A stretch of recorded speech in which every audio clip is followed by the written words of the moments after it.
Welcome to another episode of Supply Chain Frontiers, the MIT CTL podcast where we explore the trends, technologies, and innovations shaping the future of supply chain management. I'm your host, Benji Cantor, and today we're diving into a topic that's become central to the evolution of our field, the future of work and the role of online education in upskilling and reskilling the supply chain workforce.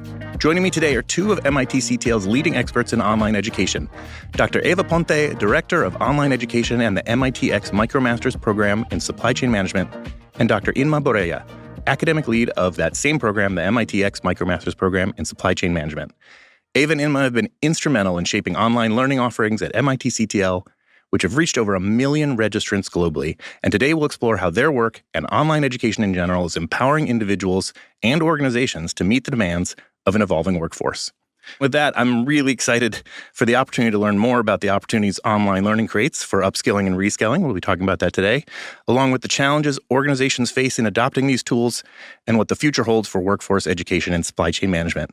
Let's get started with our guests, Eva Ponce and Inma Borrella. Just to set the stage, thank you so much for being here. Eva, can you walk us through the various online offerings that are currently being offered through MIT CTL? Yes. So we started in 2014 offering the first massive open online course in supply chain fundamentals. Then in 2016, we offered the MicroMasters Program in supply chain management. The MicroMaster includes 5 massive open online courses that goes from supply chain analytics to supply chain fundamentals, supply chain design, supply chain dynamics, and supply chain technologies and systems. After completing the 5 massive open online courses, learners need to take a comprehensive and final exam just to earn the MicroMaster credential. So we started with that in 2016, having almost 10 years of MicroMaster credential in the world. We are also offering specialized massive open online courses. We have courses in sustainability, humanitarian logistics, more recently in advanced network design. And we see these specialized MOOCs as electives, as those kind of courses that after completing the MicroMaster program, learners can take, or as a courses that anyone from anywhere want to learn about sustainability and just pick that MOOC in order to learn about that topic. So this is one of the things we are offering currently. We have been offering online customized courses for companies. And we are growing in this area. We have companies like Walmart, like BMS, C.H. Robinson, companies from different industries, different sectors that are using these custom online courses to upskill and reskill their workforce of the future. Just as a testimony of the impact that we've had around the world, you mentioned, Benji, that MicroMasters program got more than 1.2 million enrollments, but we've issued more than 70,000 certificates, that is individual course certificates. We have about 5,500 credential holders. That's people that completed the whole journey and got our credential. And we've run more than 100 courses. So it's been really like a very intense. Just 100? But it's amazing. So it's really fulfilling to see the impact that this program has had in during this year. So yeah, Fantastic. We're very energized to keep going. Eva, perhaps you can start just sort of describing the landscape of online education and supply chain management and what kind of trends you've seen emerge in recent years.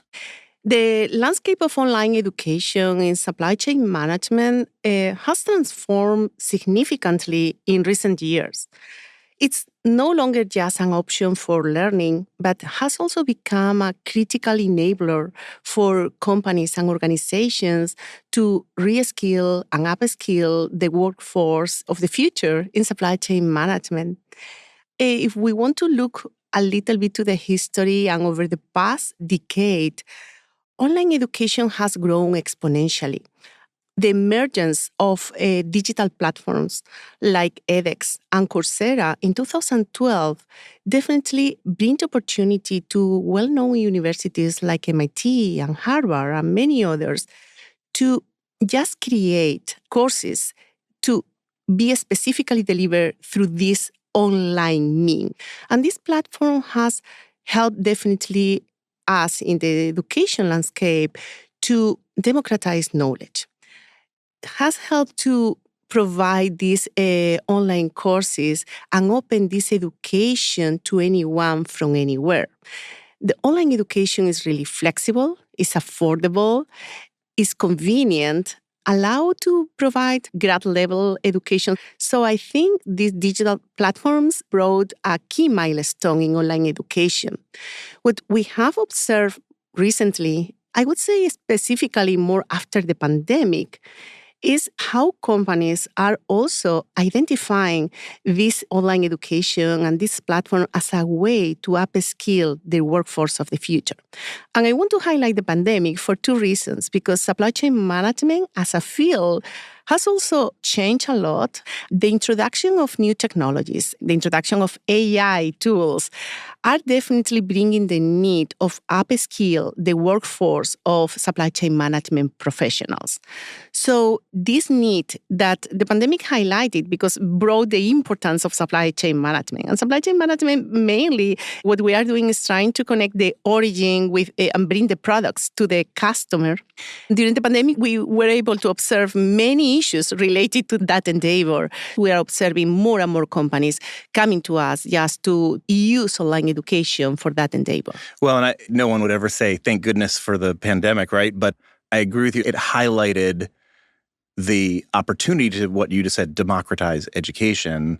And I think that the key that you mentioned, I wanted to ask about this in terms of challenges of growing that program, that community, is as things are more accessible to more people and supply chain is top of mind for people. Like our director of the center, Yossi Sheffi, said, my wife finally understands what I do for a living after 50 years, right? Like, because it's in the zeitgeist now.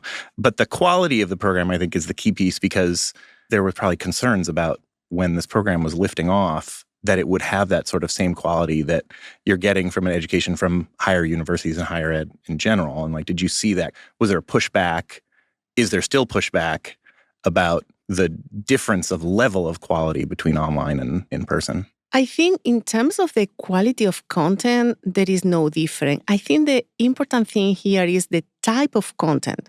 What we have learned through the years is that there is certain contents that are definitely better to be taught online, and there are still other, for example, soft skills.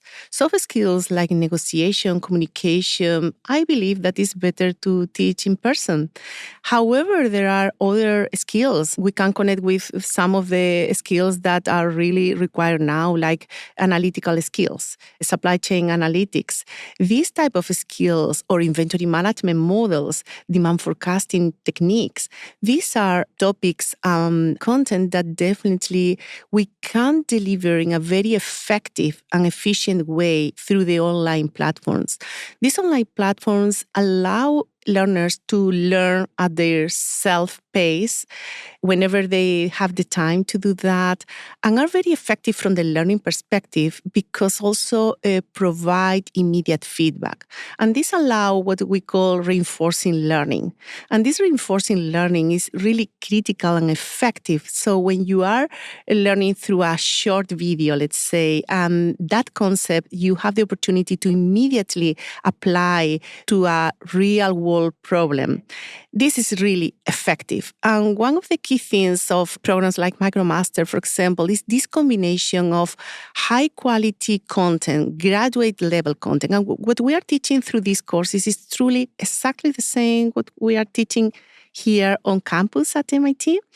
The combination of these short videos with these specific problems, exercises that represent real problems, and the opportunity to receive this immediate feedback, I think is really effective and powerful in this online means. So I think the discussion is more, what are these content that should be delivered online or is more effective to deliver online? And what are these content, or which aspects do we want to build on this online knowledge and then have further discussion, deep discussions on campus. And this is something we have been learning over the years. And now I think we have a better understanding about these contents that work better in one format versus the other format. And I personally truly believe that the combination of both formats is what really brings the best of both worlds. For learners who are around the globe and who are in the workforce. They're working and they might not be able to have this period of time where they're applying for a program and attending a program and going in person, and like what you're saying, that immediate sort of access, I could imagine make a huge difference for someone like, I'm going to go home tonight at 5, 6 p.m. and I can access that content then instead of having to be at a place and missing out on my job for however long. And actually that sort of brings me to a point where I wanted to bring in Inma and your thoughts about how the workforce in supply chain has changed over the last 5, 10, 20 years, and what role you see online education for that. We touched a little bit on that, but I think if you have some additional stuff to add on that. Sure, yeah. Thank you for the question, Benji. So I think there are many new trends in the supply chain management field that require for people to really upskill themselves. But taking a step back, we also need to understand that many people working in supply chain management didn't have a formal education in this field. We have people coming from engineering, from economics, but also from biology, from literature. It's a field that attracts many different profiles, and many people fall in it by chance at some point in their career. Everybody's sort of accidentally in supply chain. Exactly. And then, it really sparks passion in people, and people really love it because it's a combination of analytics, so the more hard skills, more mathy kind of profiles, with also these business communications, negotiation, stakeholder management kind of skills. So people really, really like and feel comfortable in this field because it's challenging in many ways. It's personal, but it's also technical, right? So it's about relationships, but also about knowing well your math skills.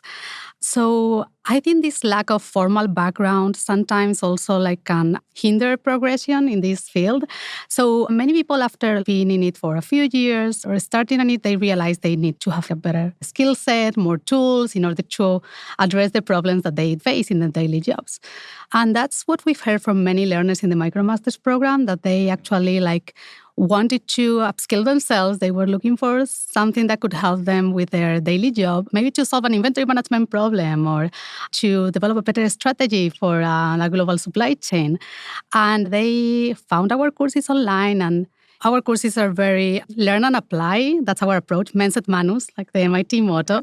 And we find that these courses, online courses, ours and others, are filling this gap of people without a formal background that want to learn these basic models that can help them solve supply chain management problems.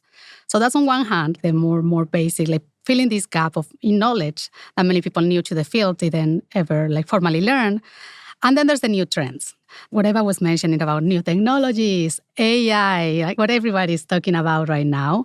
And of course, that's a concern for professionals and also for companies who want to upskill their workforce and make sure they're up to date. So actually, there's many research being done out there. So the World Economic Forum, for example, is always publishing this research about the work of the future. And they identified that 2 of the 3 top skills are analytical thinking and technological literacy. So these are the top skills being sought after by companies. They want that in their workforce. And I think these are 2 skills that are really a very good fit for online education, as Eva was mentioning earlier, because they change very rapidly. So online education usually is more dynamic. It's continuously updated. We want to stay on top of new trends. And the cost of updating online education is relatively lower, right? You don't need to change a whole program in person on campus or stuff like that. You can really introduce small changes, updates continuously to be on top of it. And also because these are hard, straightforward topics. It's not negotiation or communication skills that are harder to teach online. So they really are a really good fit for this online environment. And with a finite amount of time or content that can be put into the courses, and this would be applicable to in-person courses too, but how do you decide what to add or what to drop when things change? Either one of you. Yeah, we had Eva and Inma look at each other. It's which one of us should take this? To film the videos take a lot of effort. So I like to see that dynamic part that you are bringing, but definitely to update practice problems or exercises or live event is much easier. There is a lot of effort to provide high quality videos. The content is really important to review. What we are doing is, for example, there are certain contents like EOQ models, inventory models. This topic does not change from one year to another. So these type of videos, once you have the quality that you need and you provide that, can be there for years. We have other courses that are more close to new technologies and new trends that we know that after 2 years at least, we need to review and we need to update. What we are trying to do now is the effort of separate more kind of the fundamental part of each technique, of each technology, and trying to bring the foundations on one side and separate, for example, applications of these technologies. And sometimes the fundamental part does not change so quickly. However, the applications are continuously evolving. So we are trying just to update the application part versus the fundamental part. So we are trying to, but truly it's a challenge.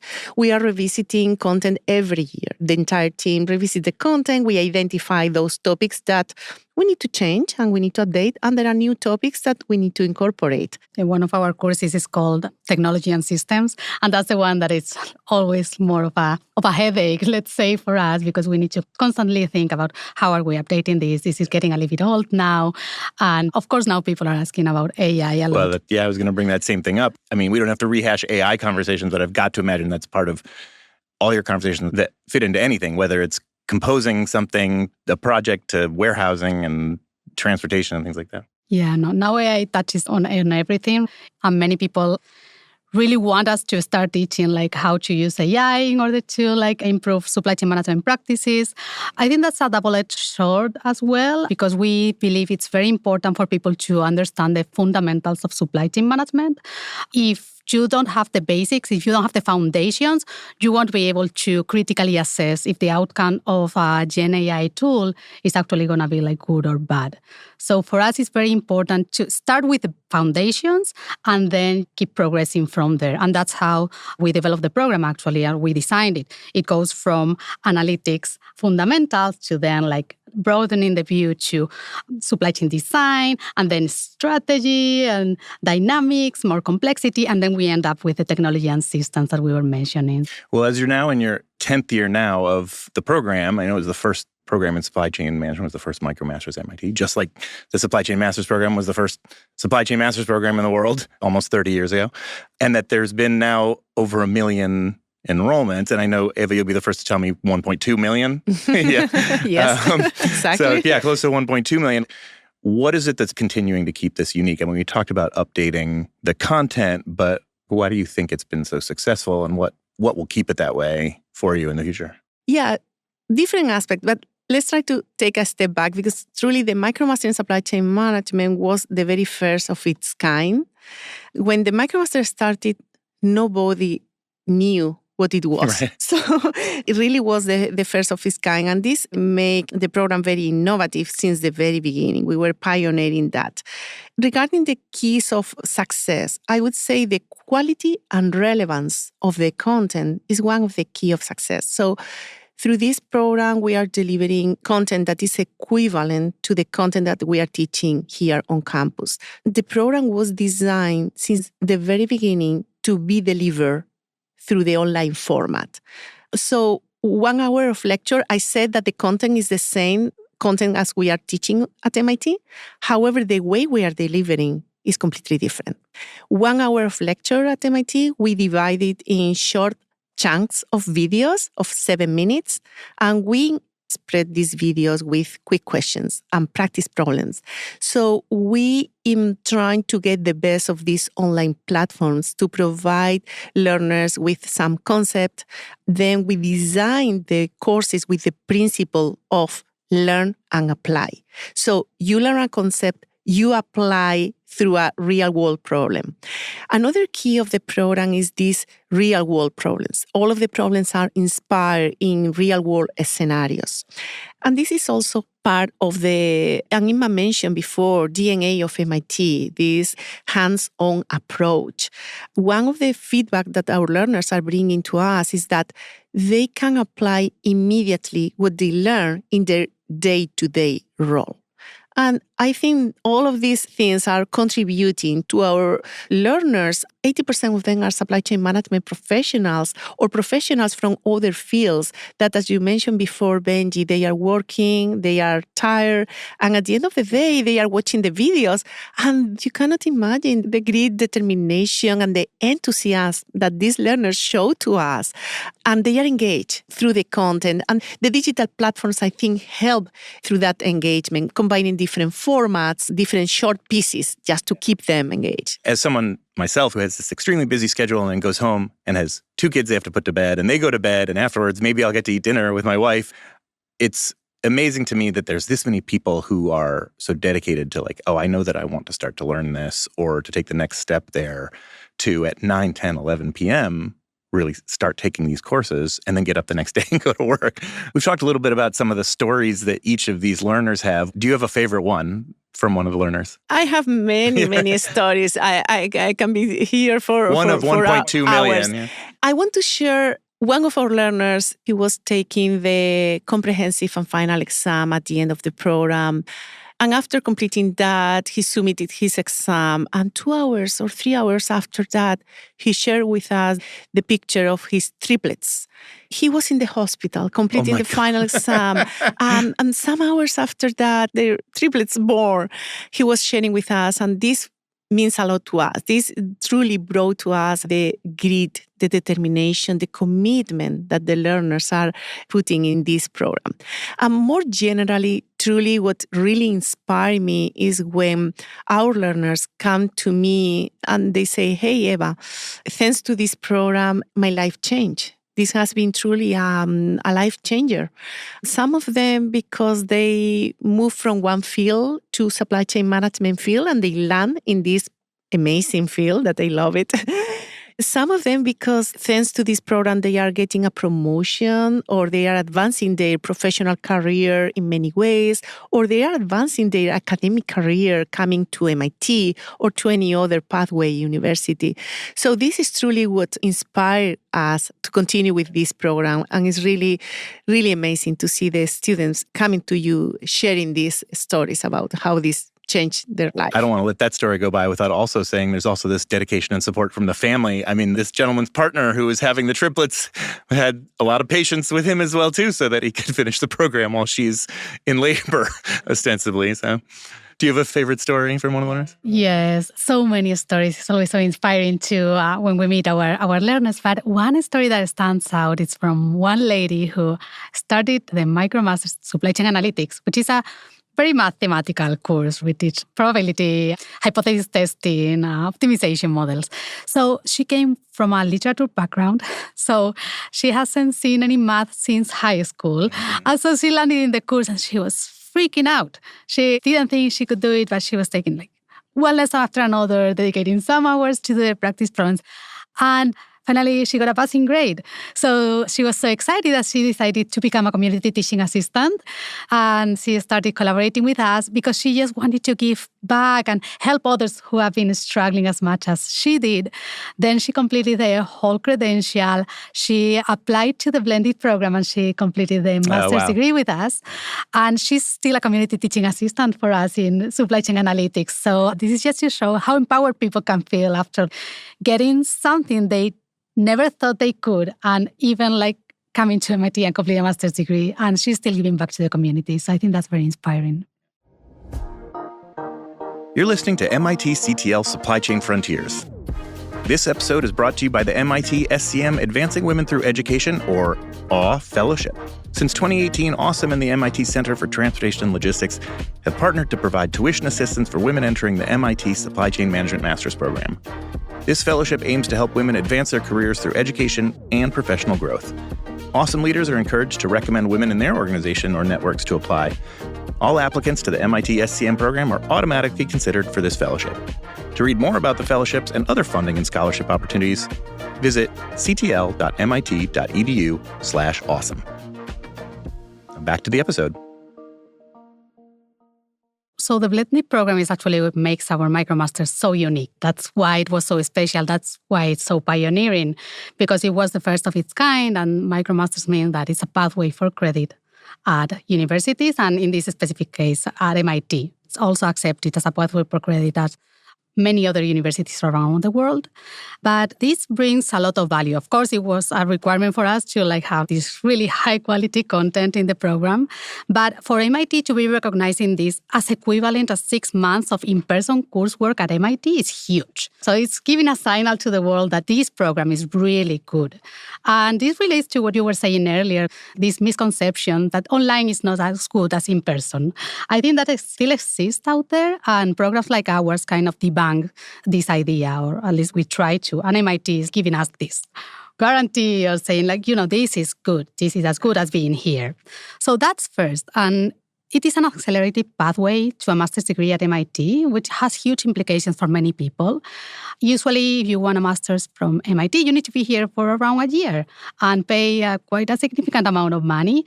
So this is a pathway in which you can complete after having the credentialing, the MicroMasters credential. Of course, you can apply to get a master's degree in just 5 months and at a fraction of the price of the traditional master's degree.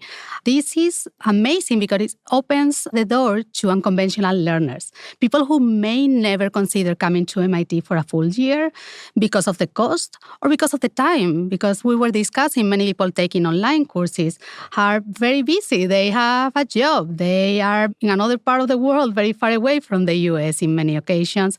They have a family, maybe little kids. So many responsibilities that prevent them from taking a full year off. Well, I can imagine that some companies also would be more welcoming to this idea of letting their employees go take 5 months or supporting them in that as opposed to a full year, because then the additional benefits, they come back with the experience, right? To 100%. Bring back into the company, yeah. 100%. And we've seen that with some of our partners. So actually, you want to talk about that, Eva? Sure, yeah, definitely. what other reasons do companies care about the program? Yeah, no, but we have exactly companies that are doing that. They are sending their employees first to the MicroMaster program, to the 5 massive open online courses, then the final exam. And after completing that, they are selecting the top performers. And these top performers have the opportunity to apply for the blended program and complete 5 months on campus. This is definitely helping companies to attract talent, is helping companies with retention.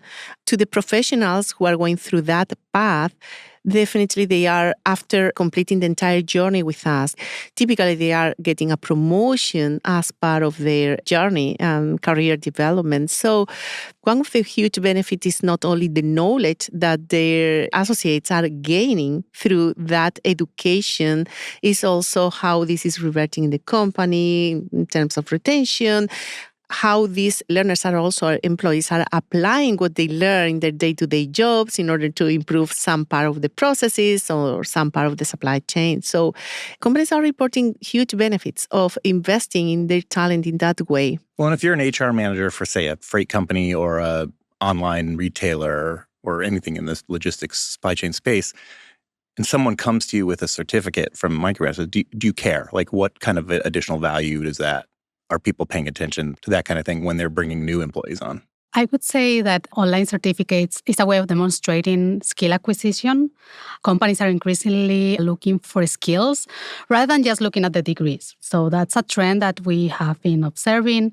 I think online learners also bring something else to the table. And it's that if they were able to manage to take an online course while working, managing their home, their family, their friendships, their lives.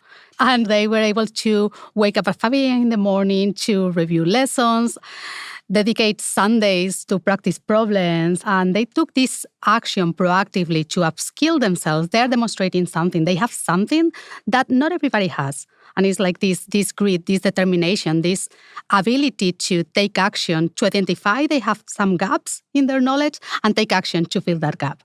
Companies are increasingly considering that when hiring new people. We were talking earlier about the dynamic environment, how the job market is changing so quickly, how job positions are being transformed, and we may not know what is emerging in 5 years from now. So I think having people in your workforce that is able to upskill themselves and is willing to keep learning and adjust and evolve is very important nowadays as well. So Eva, 10 years into this program, are you still seeing hesitations on behalf of companies or hiring folks or CEOs, or what other kinds of barriers you see to people getting here for this program? I'm seeing the opposite trend, Yeah. Benji. I'm observing how 10 years ago, when CEOs and executives came to us just to ask for upskilling their workforce, truly what they had in mind was the traditional way of executive education, in-person formats. And still, this is very effective, to be honest. But I'm observing now more and more companies truly observing the benefits of online education to upskill their workforce, and especially when they have global teams. Because to offer this education to global teams in many different geographic locations is very effective and very efficient. And also we need to add the component of doing this at a scale. And online bring that. What we have learned is just to combine different formats. And what we are doing is combining asynchronous with synchronous touch points with the professionals, with the employees, with the students, just to keep them engaged with the material. But more than that, is just to make them feel that they are part of a cohort. They are part of a group of individuals that are going through the same process, and they are not alone. And we found that this is really, really important. We are also trying to provide testimonials, examples of previous professionals that went through that journey and they succeed.